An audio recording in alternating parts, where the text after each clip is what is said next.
मैं लोकेश चौधरी, प्रवक्ता इलेक्ट्रॉनिक्स, राजकीय पॉलिटेक्निक महाविद्यालय जोधपुर से हूँ।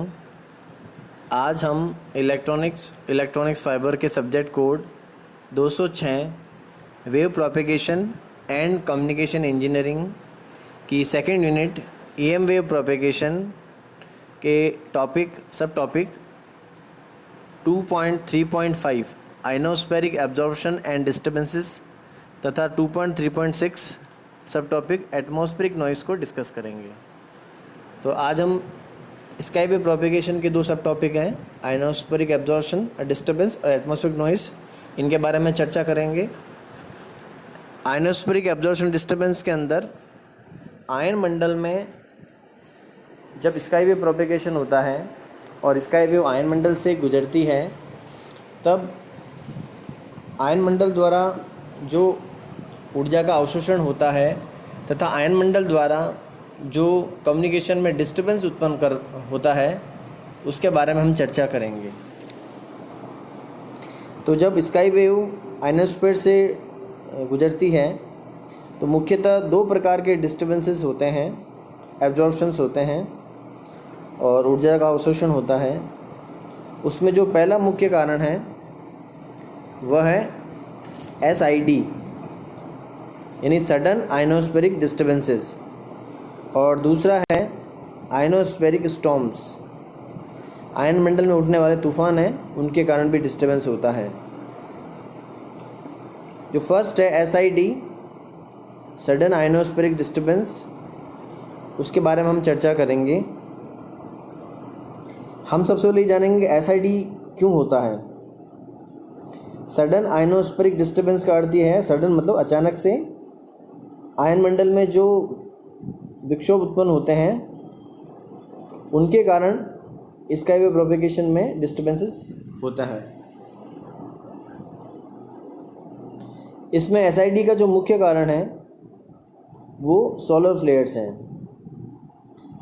सोलर फ्लेयर्स जो हैं वो सूर्य से उठने वाली ज्वालाएं हैं, और जनरली सामान्यतः ये जो सूर्य से उठने वाली ज्वालाएं हैं, सोलर फ्लेयर्स हैं, वो सडन तथा अनप्रिडिक्टेबल होती है। यानी जो ये सौर ज्वालाएं हैं वो अचानक से उत्पन्न होती हैं, उनका हम पहले से पता नहीं कर सकते कि सौर ज्वालाएं कब उत्पन्न होंगी और किस मात्रा में उत्पन्न होगी।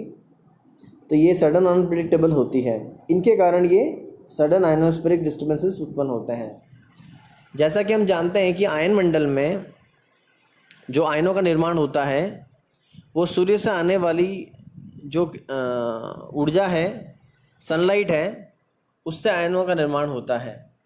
तो ये जो सनलाइट है जनरली या सामान्यतः एक निश्चित मात्रा में पृथ्वी पर आती है। जब जब इन सूर्य से आने वाली जो ऊर्जा है, सनलाइट है, इसके मान में परिवर्तन होता है। जैसे कि सोलर फ्लेयर्स के केस में जब सूर्य की ज्वालाएं आती है, उसके केस में बहुत अधिक सूर्य की ऊर्जा प्राप्त होगी, और उसके कारण जो आयनाइजेशन का जो लेवल है, जो आयनीकरण होता है आयन मंडल में, वह बहुत अधिक हो जाएगा। सामान्य से कई अधिक मात्रा में आयनीकरण हो जाता है। इसके क्या प्रभाव होते हैं उनको हम देखेंगे। सबसे पहले तो ये है कि जो डी लेयर है, D layer now absorbs signal that would normally go through it and reflect it from F layer.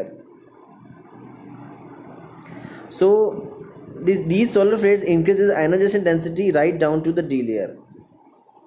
सामान्यतः D लेयर का आयनीकरण कम होता है क्योंकि वह पृथ्वी के अधिक समीप होती है, और सूर्य से आने वाली जो किरणें हैं पहले F लेयर से गुजरती हैं, उसके बाद में E लेयर से गुजरती है तथा सबसे अंत में D लेयर से गुजरती है। तो चूँकि डी लेयर में सबसे बाद में आती है सूर्य की किरणें, सनलाइट सबसे लास्ट में आती है, इसलिए डी लेयर में आयनाइजेशन कम होता है। लेकिन जब सोलर फ्लेयर्स आती हैं, सूर्य ज्वालाएं आती हैं, तो उस केस में डी लेयर तक आयनाइजेशन डेंसिटी, जो आयनीकरण हुआ है, उसका घनत्व बढ़ जाएगा।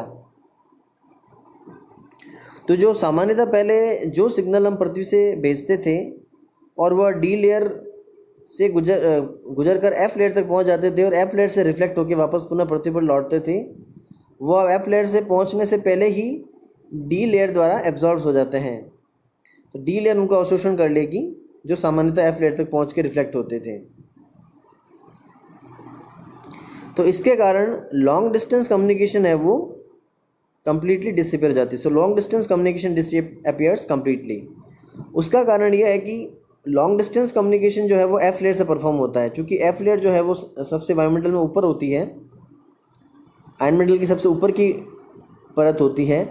इसलिए जो हम ईएम सिग्नल या रेडियो सिग्नल हम भेजते हैं वह एफ लेयर से परिवर्तित होने के बाद में अधिक दूरी तक जाता है। तो हम लॉन्ग डिस्टेंस कम्युनिकेशन या अधिक दूरी के जो कम्युनिकेशन है वह एफ लेयर द्वारा करते हैं। लेकिन चूंकि अब एफ लेयर से रिफ्लेक्ट नहीं होकर डी लेयर द्वारा हो रहा है, इसलिए इनकी लॉन्ग डिस्टेंस कम्युनिकेशन वो अफेक्टेड हो जाएगी। इसके कुछ इंपॉर्टेंट फीचर्स भी हैं। चूँकि सोलर फ्लेयर्स सन से आती हैं, इसलिए इनमें वही पृथ्वी का भाग प्रभावित होगा जो सूर्य की ओर है। So only sunlit side of earth is affected. तो हमारा स्काई वे कम्युनिकेशन का वह भाग ही प्रभावित होगा जो सूर्य की ओर है, यानी दिन में ही प्रभावित होगा, रात्रि में नहीं होगा। और VLF propagation is actually improved. जो वेरी लो फ्रिक्वेंसी का जो प्रोपेगेशन होता था वह डी लेयर में आयनाइजेशन डेंसिटी बढ़ने के कारण अब VLF प्रोपेगेशन है वो एक्चुअली इम्प्रूव हो जाएगा। इसका हमें ये फ़ायदा मिलता है कि VLF प्रोपेगेशन है वो इम्प्रूव हो जाता है, अच्छा हो जाता है, जबकि हमारा लॉन्ग डिस्टेंस कम्युनिकेशन है वो कम्प्लीटली डिसअपियर हो जाता है, बंद हो जाता है। ये नुकसान भी है। उसके बाद में दूसरा हम लेते हैं पार्ट, वह है आयनोस्फेरिक स्टॉर्म्स, यानी आयनमंडल में उठने वाले तूफान।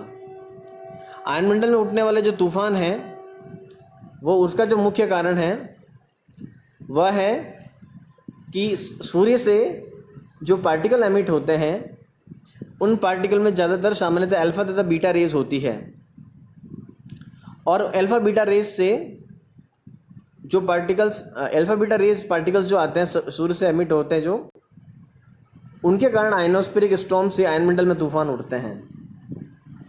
अब ये जो आयनोस्फेरिक स्टॉर्म्स जो हैं, these are mostly affected in high latitudes and because of the earth magnetic field.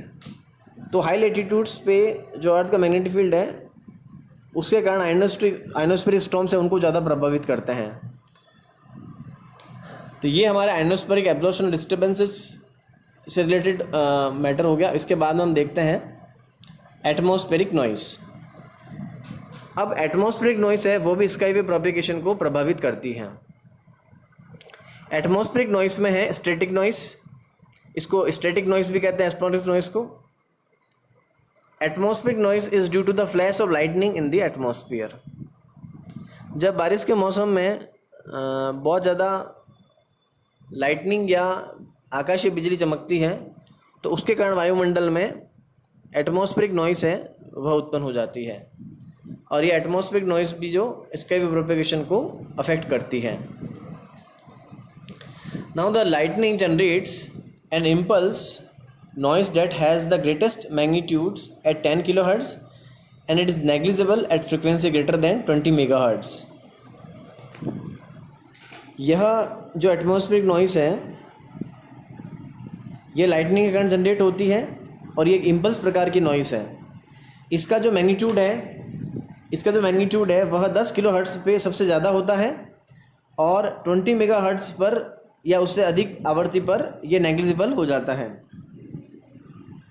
तो अब यहाँ पर ये भी जान सकते हैं कि जो है जो हाई फ्रिक्वेंसीज़ हैं उन पर ये जो स्टैटिक नॉइस है, एटमॉस्फेरिक नॉइस है, वो उसको कम प्रभावित करती है।